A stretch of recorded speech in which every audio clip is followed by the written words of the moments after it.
Well, hell, let's try that again. Okay, so Slam Bam Jam. Thank you, ma'am. Welcome back to the mid-sack on a Wet My Whistle Wednesday. Did you just try to recreate what just happened? I did. I don't know what I did. This is what happens when you talk to Yoda.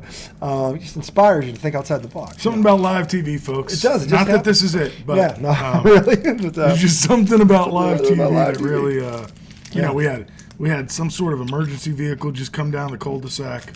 No siren. No siren. Weird. Well, it was almost like weird stuff. It's still rolling around.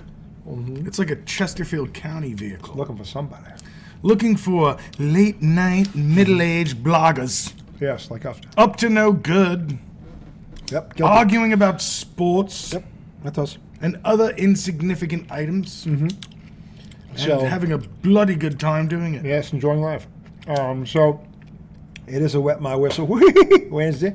The redoubtable one himself, Tom Izzo, the highly questioned one, ultimately that's your segment 2 AFC Championship preview. The late game. The late game, 6:30. This is a rematch of last year's Dukeroo that was won by 3 points by Cincinnati in what was an epic game. No, this is what I'm saying. These teams, this is another flip the coin.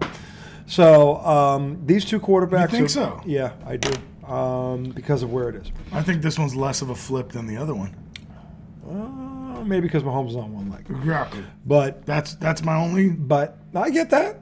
I understand. I'm just saying that the Chiefs, you're 10 points better at home. Remember, I always said that. So, look, that offensive line, I'll tell you what, when he went out, they took the second-string quarterback for a ride, as in 98 yards. Okay? Right. That was impressive. Made some throws, too. No, he did. I'm saying that was impressive. Mm-hmm. And to me, like I said, that tells me how good that team is. Mm. So I know he's getting a lot of, and he should. He's had a great year.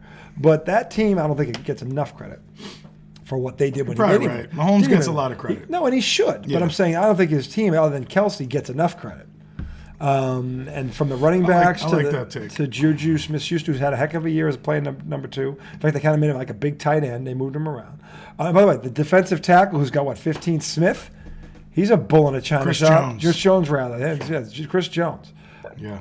Never hear about him when they talk about the Chiefs. Never. He was a top 5. Did he have 15 this year? He had 15 also. From the tackle spot, right? The tackle spot. Yeah. That's... Never heard a peep about him. It was literally... It's all Patrick Mahomes or his buddy Kelsey, So their D-line could be a problem for the Bengals, especially somehow the Bengals were able to protect that. They lost 3 linemen going into last game against Buffalo. Somehow they were able to cover that up. I don't think it'll be that easy for them to do. You can cover that up when you got a trio of receivers like that. Even against the Chiefs line? Yep. Because the Chiefs line's better than the Bills line, right? At the end of the day, there is no secondary in this league that can cover those 3. And by the way, if they do lose, the guy throwing the ball can throw them open. That dude is that dude. He's in the finals for MVP with the guy across the field from him. And the thing is, they've beaten them 3 times in a row when Mahomes was on 2 good legs, and they had the cheetah. Think about that. So they're not the least Big Toe Joe? I'm telling you, Big Toe Joe. Big Toe Joe. Joe for show, Big Toe. You got that big toe. I'm telling you, he's the big toe. And he's not afraid to admit it. And furthermore, he relishes in it. So he was fucking around. I don't know if you saw the video of this one right before the game against Buffalo. Yeah, I saw it. Doesn't even look. Hurls it, spins around on one leg, and hits the guy in stride, by the way. He's going on a fly pattern. So here's something that's kind of funny. Ridiculous. He's that dude. The Bears tweeted a picture of Justin Fields doing the same thing in warm-ups from earlier in the season, and they said, hey, we know somebody who can do that too. And it was literally like the same shot. Yeah. Which, on one hand, I was like, okay, but let's not compare Justin Fields to Jburrow. And on the other hand, I was like, also, Jburrow, like, the social media team basically bit that whole bit. They did. From the Bears. Yeah. And did it with their own quarterback without giving any shout out to them. Maybe not classy. Probably. Or maybe it's a trend that the quarterbacks are doing. I don't know. But in any event, this dude is 3-0 against Patrick Mahomes. And twice on his own field. I might add. It's one thing to beat somebody on a neutral site. You go into their stadium twice, and do it. And that's Was the playoff game in Cincy? No. Or in Kansas City? The regular season game was in Cincy. I mean, I'm sorry. The regular season game, the playoff game was in KC. Yeah. Okay. And they beat them there before, a year earlier. So I'm saying that they're not. This is not. All the pressure's on KC here. Cincinnati's like, what are you talking about? I mean, like, you didn't talk about us all yet. KC has all the pressure on them because they've been the only team they talk about more than KC is the Dallas Cowboys. But KC deserves that kind of airtime because they're that good. Dallas is not. But Dallas this year actually won another from games where you had it even. All right, well, they're winning. But like, people usually don't crush KC when they lose, though. Right? Or did Mahomes get a lot of shit when he lost to Brady? I don't think he did because Brady's Brady. Right. And the thing about it was, they had played during the regular season, and he beat Brady during the regular season. So it's hard to beat You mean Tom. the year they lost to him in the Super Bowl? Yeah. It was a close game. Yeah. They were ahead, and Brady brought them back, but they ended up losing like 27-21. But it was in Tampa. Yeah. So everybody just kind of remember saying, and it's very difficult to beat Tom Brady twice. He's probably the hardest person to beat twice in the same season. I'm not saying it doesn't happen, but I'm saying he's probably the hardest one. And people had the most cracks at him, and it doesn't happen.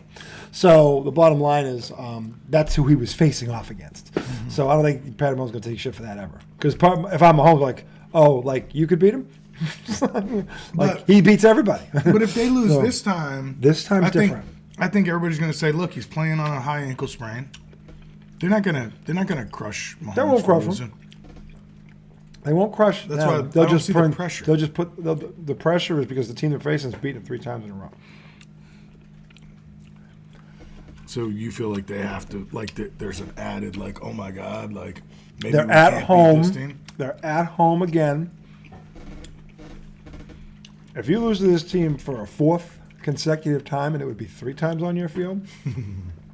Think about this for a moment. Okay, so if you think KC is not aware of this, you are delusional. Okay, and I guarantee you, Andy Reid, because he's a good coach, is bringing that up to not to scare him, to piss him off. Because when does pride kick in? Oh, by the way, now your quarterback's on one leg. Are you going to roll over and die now?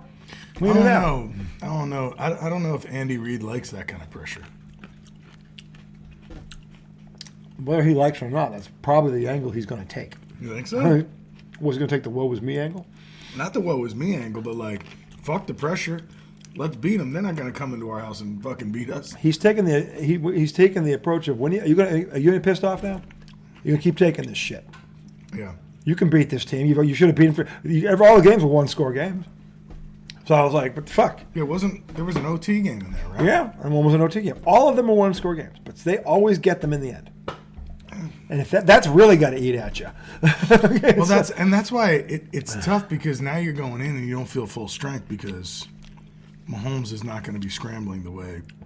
That offensive line went down the field with a backup quarterback 98 yards with their back against the wall in a playoff game just the week before. Just that he's standing up there. But do you think Mahomes can play like that, where he goes, all right, I can't run today, so I'm just going to pick you apart? Yes. He doesn't play like that, though. He normally doesn't have to, but he can when he has to. When did he have to? Tell me he's never played hurt before in 5 years? No. I'm saying there were probably game plans where he had a mobility issue, maybe it was a knee or whatever, and they told him stay in the pocket. I've seen him this year. I think he has the most throws outside of the pocket. I've seen him play against a front four where he couldn't get out, and he sat there and he picked people apart more than once. So I'm saying he's capable. I believe he's capable too, but I don't know. It might not be the same type of offense if he's not scrambling and tossing the ball. That's a big part of who he is. To be fair, every time I've seen him have to do that, Tyreek Hill was on the field. Now he's not. Yeah. Now he's not. Yeah. And this so may basically, be, you're going to have an open receiver if Tyreek Hill's on the field. No one's going to man up on Tyreek Hill. So if you can't move, you can still do 2 steps and throw it. And he's going to have a 5-yard cushion because he's so fucking fast. Now they'll have Kelsey though. Kelsey helps. Yeah, Kelsey's a bona fide. Yeah, he's one of the top two. Wide receiver He's one of the top one. 2 tight ends in football. It's him and his Kittles. To me, in my I think opinion, he should be considered one of the best wide receivers in football. well, he was in the top Basically 10. what he is. Yeah. Well, he doesn't block really, but yeah. Right, he's like a receiver. Yeah. But look at that.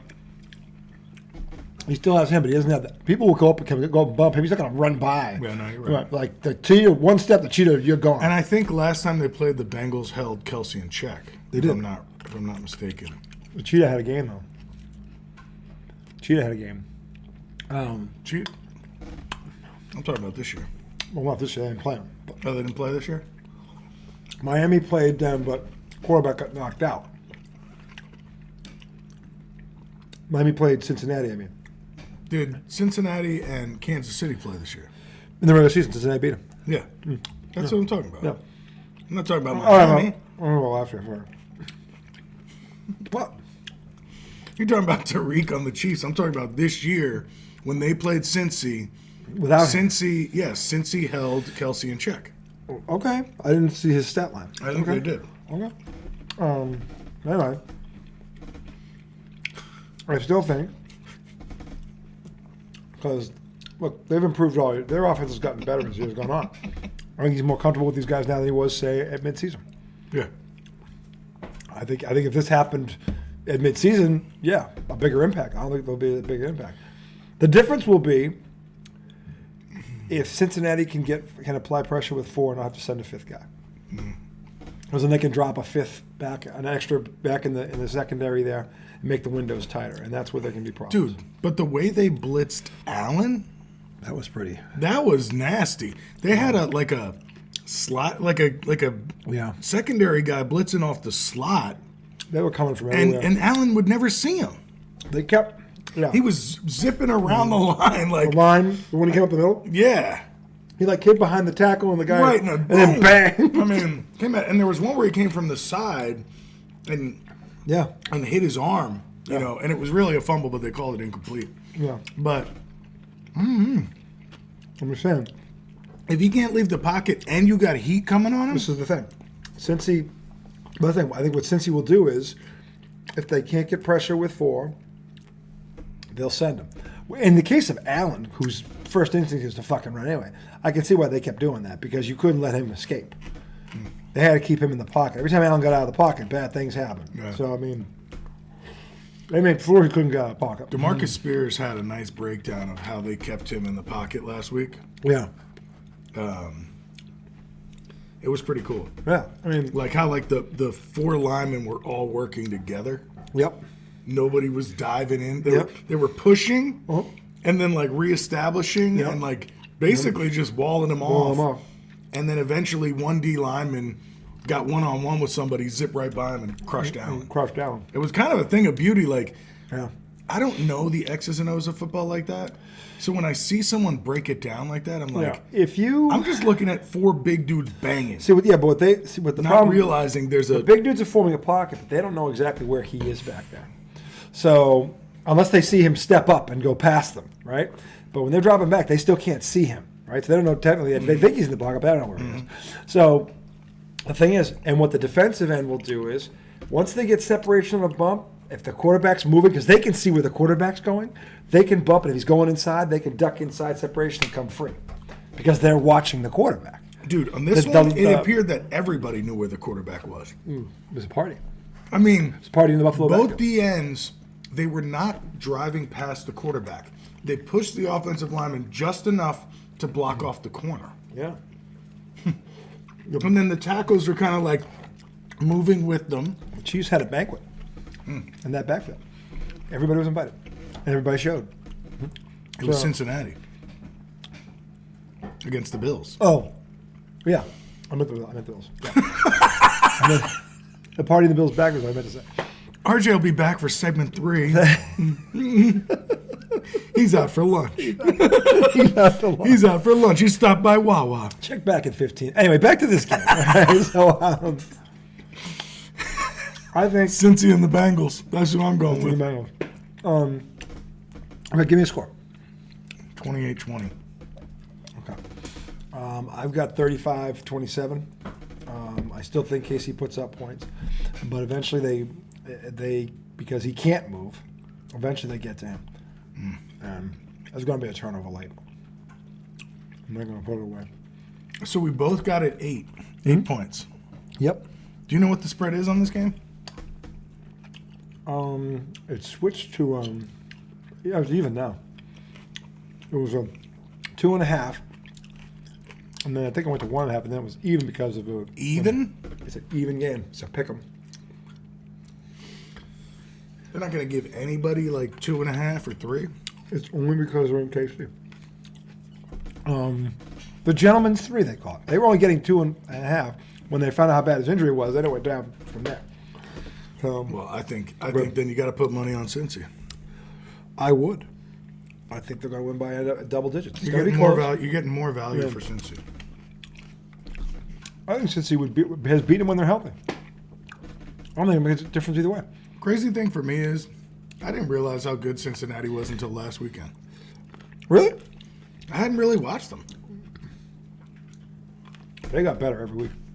Once they got into their groove. Remember they had a disastrous first game where they had like 5 and Steelers beat them? Yeah, I thought they were shitty. Yeah. And then they lost again to Dallas with a backup quarterback.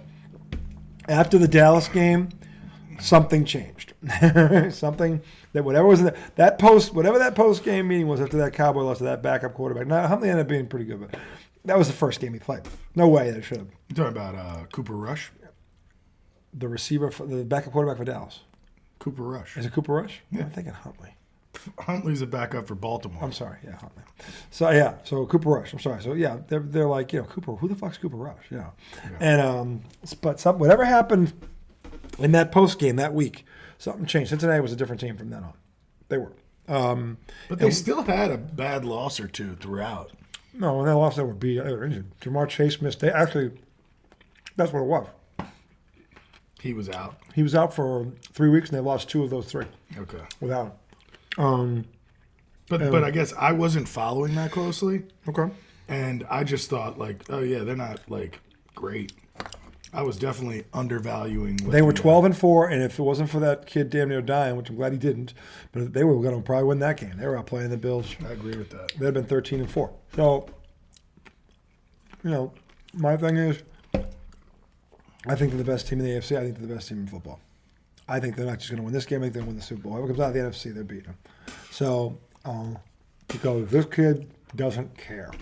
Okay? And by the way, I feel bad for the kid because the talk started this week. He reminds me of a young Tom Brady. This is Tom Brady all over again, blah, blah, blah, blah, blah. And that's the kiss of death. I still don't think he gives a shit. And the thing is, when they were interviewing this kid earlier this season. You did that to Daniel Jones, you son of a bitch. What? I compared him to him. Everybody else is calling this kid, calling Burrow the next Brady. I know. Oh. And you did the kiss of death to Daniel Jones yourself. I don't think what happened was Danny Dimes' fault. I don't blame him for that at all. I blame his coaching staff. That game plan, he was set up to fail. I know, but you called him Brady, and then it collapsed on him. It wasn't his fault, but kiss of death. Kiss of death, he'd play terrible. You called that yourself. He played like Dak. So, anyway, but when they interviewed him earlier in the season, they were asking about what inspired him and what made him the player he wanted to be, and they go to a video of Tom Brady getting blasted by the Bills. Brady runs out on a 3rd long. He breaks contain. He gets the first. And this dude, this is before they changed the rules. This dude, I thought he knocked Brady out. He fucking hit him so fucking hard. Brady went snap back on the ground like this. Like he decleated him. Mm-hmm. Somehow Brady held onto the ball. Mm-hmm. Brady gets right back up, starts fucking screaming like a wild man in the guy's face, and then separates right back. And Burrow's talking. He's like, "I want to be that guy." That was a fucking. They're like, "What inspired you?" He goes, "Oh, I always wanted to be." And they just go right to the video and start showing this. I want to be. And then when he didn't even say his name, he goes, "I want to be that guy." And now here we are. We're talking about it. So I think he knows it, and I think he relishes it. There's no pressure. Yeah, he's cocky as hell. He lives for this shit. He reminds me of a young Larry Bird. He lives for this shit. Okay? Larry Bird lived for it. Any man that will go tell a 56-win team that he's going to play this one left-handed and then goes out and has 27 points on his left hand is not to be trifled with. It's because I've never seen another player even think to do what Larry Bird did. and it was a 56-win team he'd get to. He didn't pick some scrub team. Okay, he had a team with Clyde Drexler on it. So, this kid reminds me of him. He reminds me of him. He doesn't give a shit. The moment's not too big. The opponent doesn't care who Patrick Mahomes is. Give a frog's fat ass about Patrick Mahomes. Okay? So, and that's why I think Patrick Mahomes is in trouble. Okay? Because he had the same attitude against Josh Allen last week. He got the same thing this week. Mahomes is in trouble because he's hurt. Mahomes wasn't hurt the last 3 times they played, and they still lost. Yeah, no. But I wouldn't call him in trouble if he was healthy. He goes down. He have a chance to get beat, but... He's in trouble because this kid exists. This kid's going to get in his way for the next 15 years. Well, if they lose to Cincinnati, Kansas City will add because they'll realize they have to. They shouldn't let Tyreek Hill go. This might be the game where it bites him in the ass. Yeah. Because Jamar Chase is on another level. Okay, so speaking of Jamar Chase. He's that dude. He's that dude. Did you see in my text message that the Bills GM said, I don't want to suck bad enough to be able to draft Jamar Chase? Yeah, what was that all about? I don't know. I guess he was taking a shot at them. They were talking about... Why would you take a shot at them? They just kicked your ass. I don't know. You have nothing to say. You were at home. You were the country's darling, sentimental spirit. Everybody's pulling for you.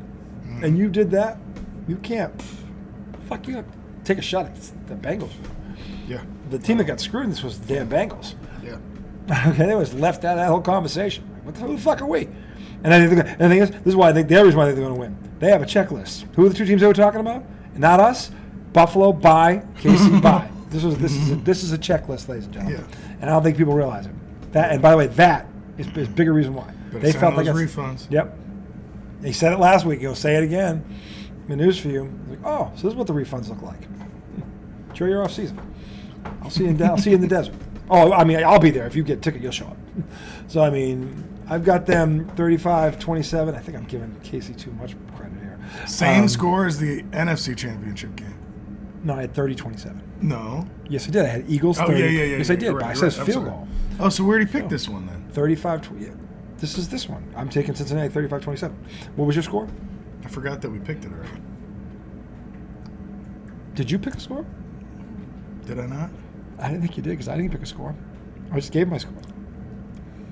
I'm sorry, 37-27. 37-27? Cincinnati, 37-27. Yep. I feel like I already picked it. You did not pick this game. All right, so what did I had the first game 24-14. Eagles. Yep. Okay, and then I think I had 28-20. Yeah, because did you pick 28? Because then you picked 37. You picked 35-27, okay. And I said, "Oh, we both have it as an 8-point game." I'm 37-27. I think it's a double-digit win at the end. Casey hangs him for a while, but eventually. You gonna change your score like that?